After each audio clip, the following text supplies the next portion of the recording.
Let's give it up for Madison right there. That was awesome.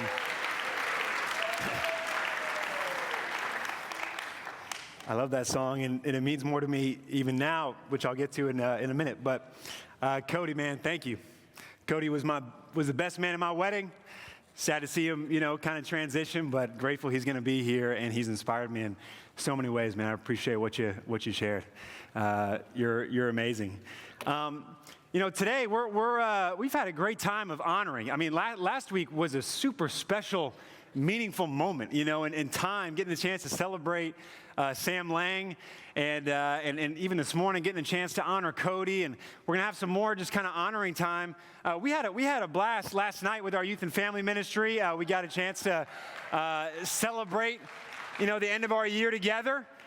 We had our end of year banquet. We had 170 people, in the FLC and having some food. Came in here for some awards and superlatives and funny family TikTok videos and all that kind of stuff, awkward family photos. And so it was a really meaningful time here. The Thrive Ministry was having a Christmas party up the hill. We had an AIM session yesterday up there. There's a lot going on, on our campus. And it's just been an amazing time of celebration. This tends to be a time of year where we take time to celebrate. And so we're going to talk a little bit about that today. I think celebration is a spiritual discipline. We think often in terms of fasting, or prayer, or Bible study as a spiritual discipline. And, but celebration is a spiritual discipline that God commands us to do. And it's something I love this passage here in Deuteronomy chapter 14. I think I got my clicker working. Deuteronomy chapter 14 shows who God is. This is a crazy passage.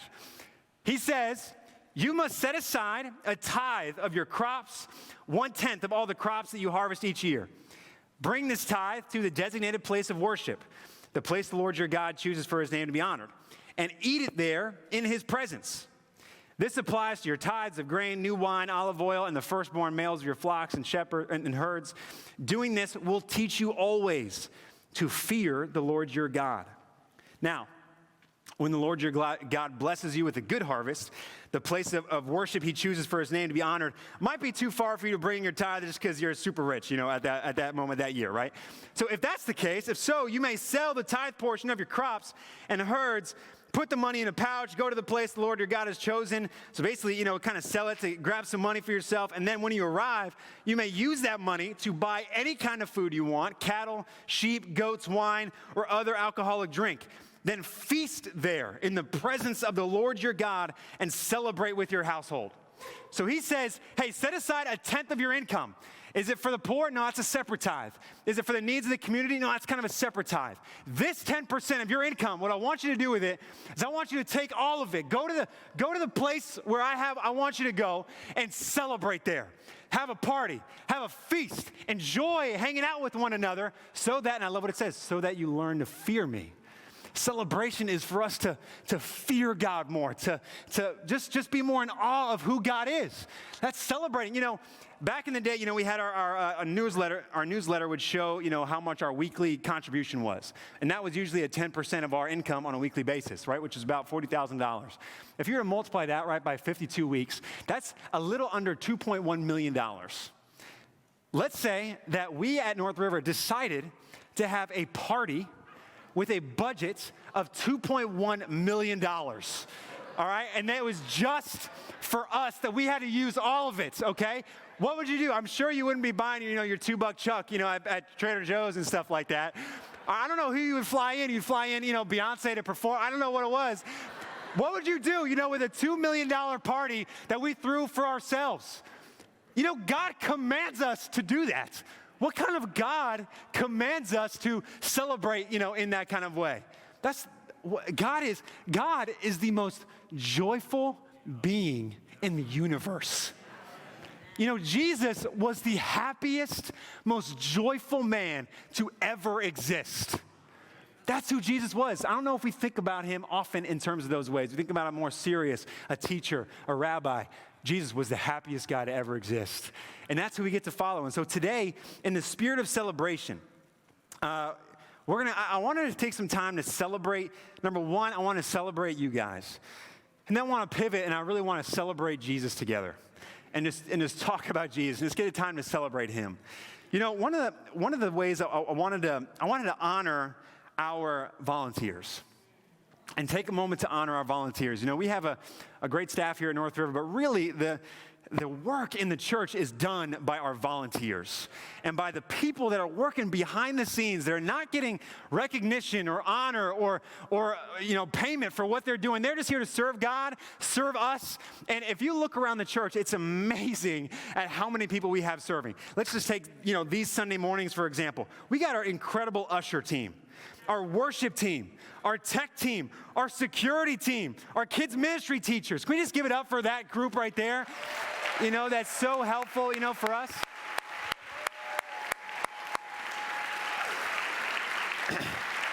We have people that take care of our building. We have our administrative team.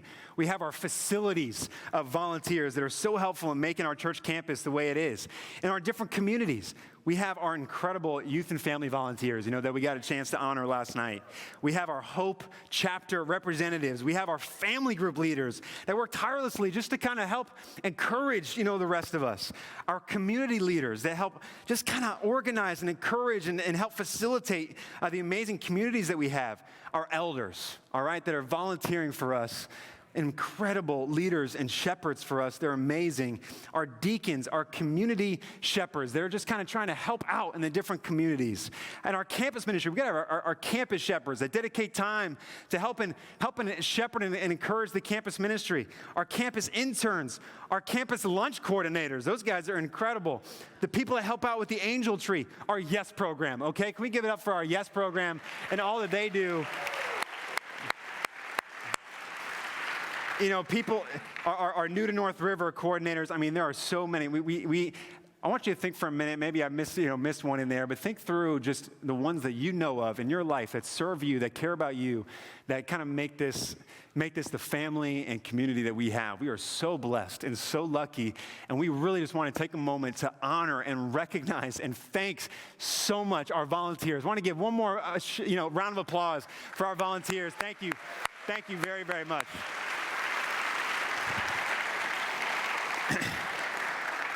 We could go on and on about, how amazing these groups are, even go through the list of people in those. I mean, it'll blow your mind, just the servants that we have here, and so grateful for you. I wanted to take a pivot and then just use the rest of our time to focus on our King and to focus on Jesus, because really we're here today. It's incredible to encourage one another, but really we're here to honor Jesus, and to talk about Jesus and to commune with Jesus and to commune with one another and to think about him. In the week, you just there's so much that's happening. It's so helpful just to come and just think about our King, especially during this time of the year when we're thinking about him in a new, kind of in a unique way, a part of his life of him breaking into the world. This is a time period that's been known for centuries traditionally as the period of Advent. It's the idea of, Advent in Latin means coming. And so it's the idea of Jesus coming into this world, celebrating him coming into the world, but then also like anticipating and looking forward to him coming back to take us home. I wanted to take a moment, and I was talking to actually Lynn Ottenweller after we were talking to the 9 a.m., and she was saying how helpful it is to go into the holiday season just with just a framework for how are you going to look at the holiday season. Because if you're not going in with like a frame of mind, then you're just reacting to things that happen, throughout the season. And so we want to just kind of take a moment to just frame our thinking and to kind of just think about Jesus for a minute and how he came into the world and celebrate him for a moment. I think if we're focused on Jesus going into this season, and that's where our minds are, it's going to be an incredible, end of the year. For me, this has come alive in a whole new way. I wanted to share a quote that Bree shared with me the other day from this book, and it says it gives just a really cool artistic look at how Jesus came into the world. It says, "How does this world turn? Big and glossy and loud and fast. But God, when he comes, he shows up in this fetal ball. He who carved the edges of the cosmos curved himself into a fetal ball in the dark, tethered himself to the uterine wall of a virgin and lets his cells divide. He gave up the heavens that were not even large enough to contain him and lets himself be held in a hand. The mystery so large becomes the baby so small. An infinite God becomes infant.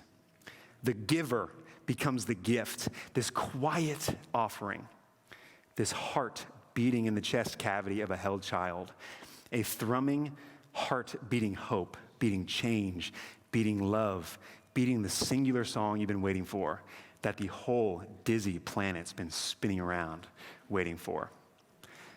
You know, this kind of language for me, you know, I'm amazed that Jesus didn't come in loud hurricanes and lightning, and, you know, he didn't just come down as a man. You know, he came in the quiet moments of the night. He literally started off coming as cells in a woman's body.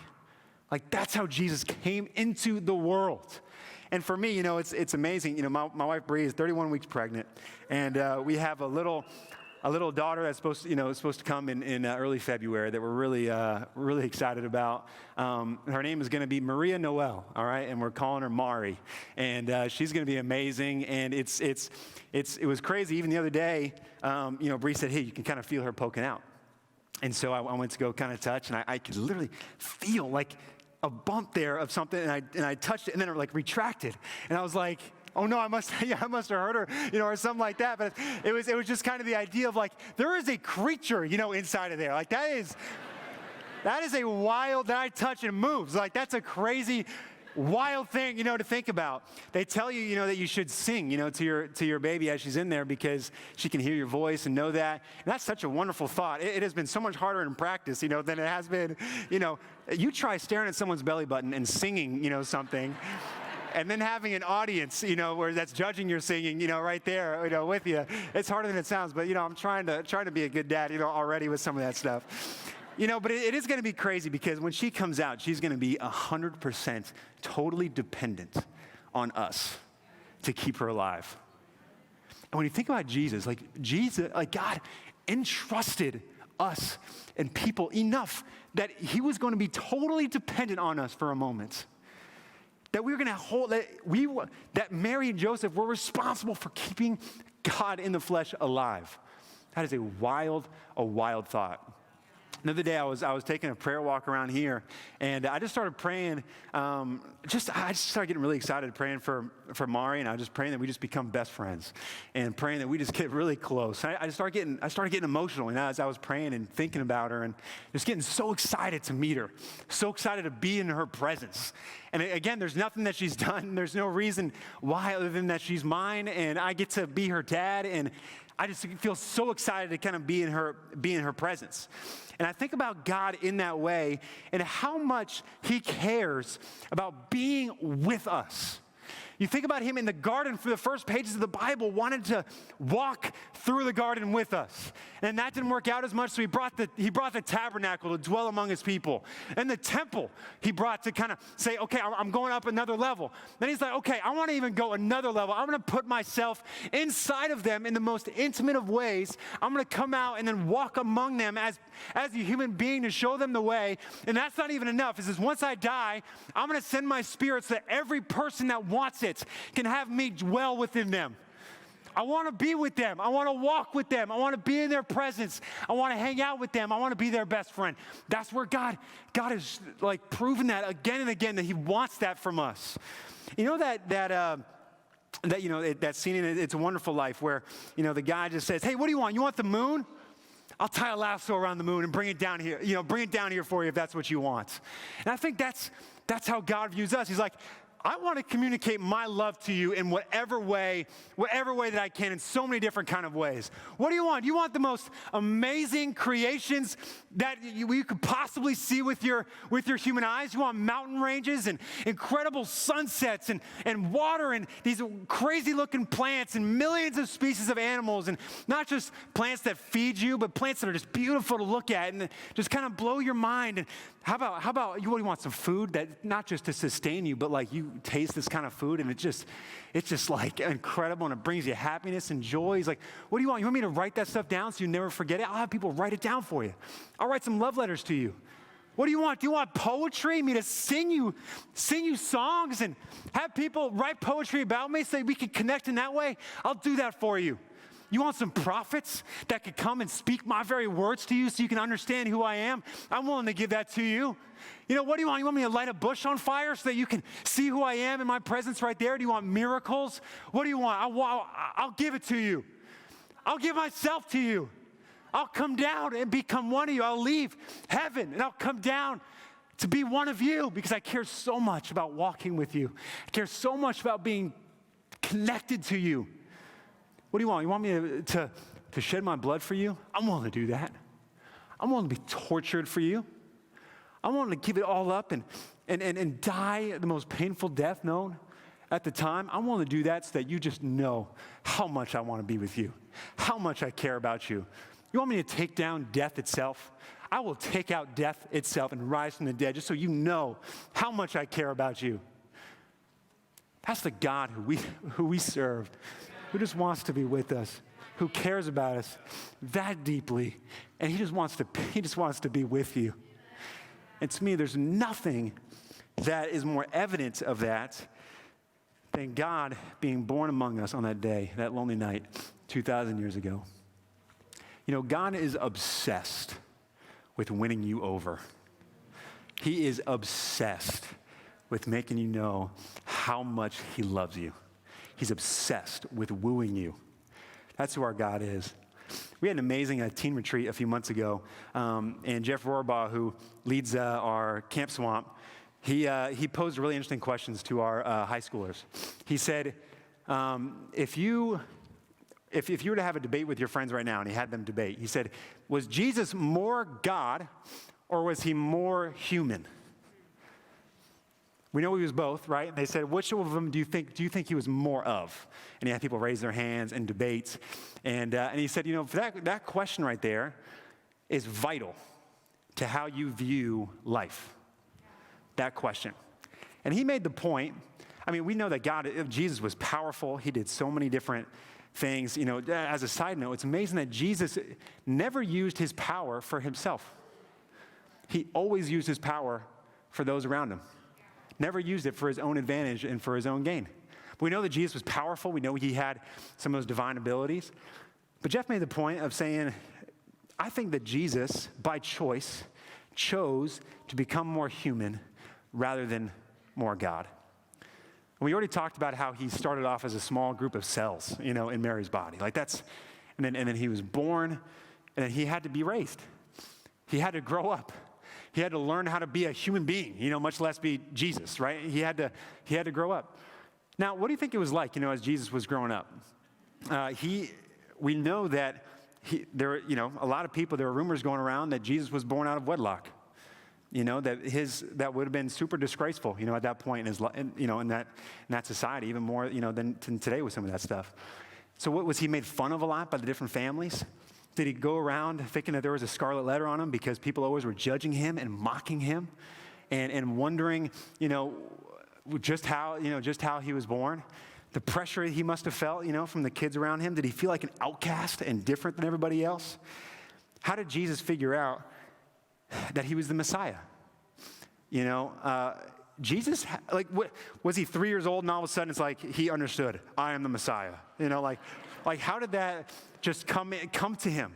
Or was that as he grew up, as his parents taught him, as he was learning from people in the temple and in the synagogues, and that he was reading the scriptures, and he's like, I'm from Bethlehem, and my parents are from the line of Judah, and you know, my mom is saying that she was born, you know, the Holy Spirit, you know, kind of brought this about, like, and so he's thinking about it, and he had to learn that he was the Messiah.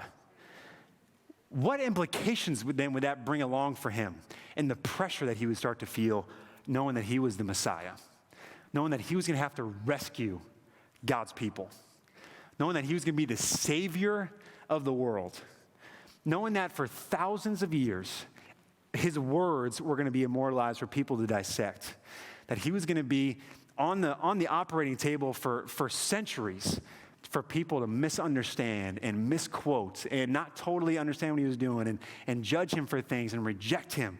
The pressure that he would feel there. The pressure to know that as he's reading the scriptures that he was going to die an intense death. That when he saw going into Jerusalem and would see people be crucified, he had a little bit of an idea of that might be me one day, having to be crucified. That for the rest of that his words, would last thousands of years. They would take down empires. The pressure that Jesus must have felt at a young age was probably pretty intense. Pressure that we've never felt. How would it feel knowing and feeling and going through the experience of your dad dying at a young age? Now, you're the guy that has to take over the family. You're the big brother. That maybe you had all these dreams that you feel like God put on your heart. You realize the Messiah, you have a ministry, you have a dream, you have a purpose, you're about to change the world.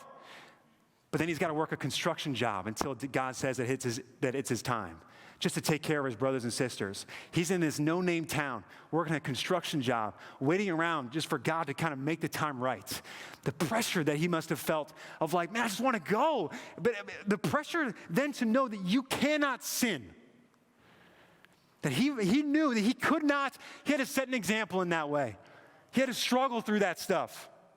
The temptations that Jesus must have felt. It says that he was tempted in every way, just as we are. He was tempted with lust. He was tempted with pride. He was tempted with power. He was tempted with anger. Like Jesus was tempted with those things. Having to take that on and be an example, not only for people there, but for years to come. How about this? This struck me a lot. It says, how would it feel to grow up learning that King Herod put to death a whole town of kids because of you? The guilt that you must have felt that Jesus knew that people had to die because of him. Jesus felt an extraordinary amount of pressure. The scriptures, are clear that Jesus, and it doesn't give a whole lot of details of his life, but I think that Jesus went through some of life's most intense challenges. He probably faced a lot of holiday seasons that were not just always happy and joyful and singing Christmas songs, about himself, right? Like he was probably went through some moments and holidays that reminded him of family members, dying, of friends that he had, of revolutions, of, all that kind of stuff. Like Jesus went through some intense holiday seasons and just went through intense life challenges. If Jesus was more God, then you kind of look at that stuff and you're like, yeah, it makes sense that he can kind of get through some of that. Like, he's God, so he can kind of get through it. But if Jesus was more human, it means that the pain was real, that his tears that he shed were real. They were authentic. The temptations he faced were real. If Jesus was only more God, I think that this is always just going to be a religion for us. It's going to be unrelatable because it's God. He's God. So, of course, it's just God coming and saving the day. But if Jesus was more human, then he becomes our hero. And we can become like him in that way. And it changes everything. I love this picture even from the I think it's from The Chosen. And it's just a reminder, of was there anything, God showed his vulnerability in coming down as a baby. God became vulnerable for a while. And he did that for us. He did that just because he wants to be with us. He cares about us. He wants to blow your mind with how much he cares about you. Christmas, I think, is a time to remember that God was willing to do anything to win you over. Willing to do anything to win you over.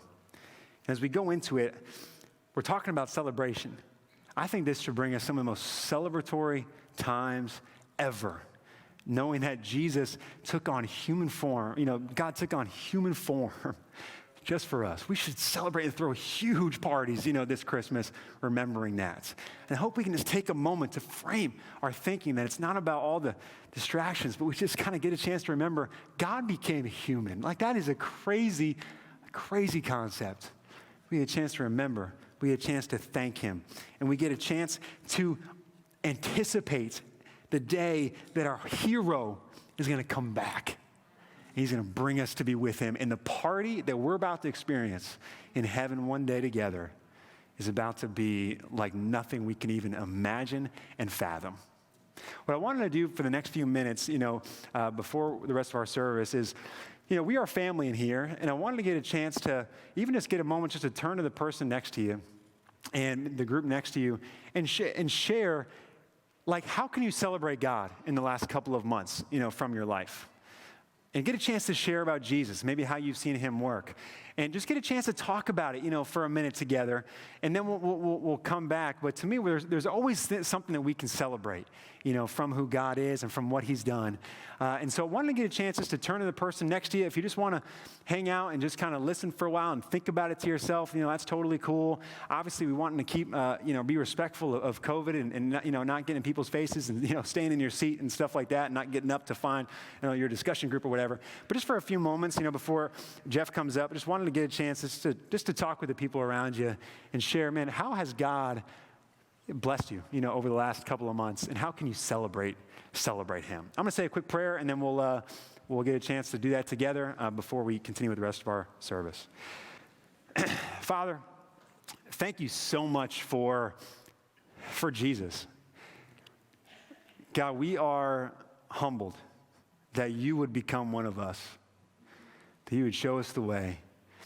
God, you have done so much to wow us, to win us over, to woo us. God, we want to set our mind on you. We pray, God, please change our mind, focus our mind. Help us to repent and focus just on you, how amazing you are, how much you love us, God. Help us put away, even just for a moment, the different distractions and just meditate and bask in your love for us. Thank you for Jesus. We love him. God, we are so grateful for him. And we come before you in his name. Amen.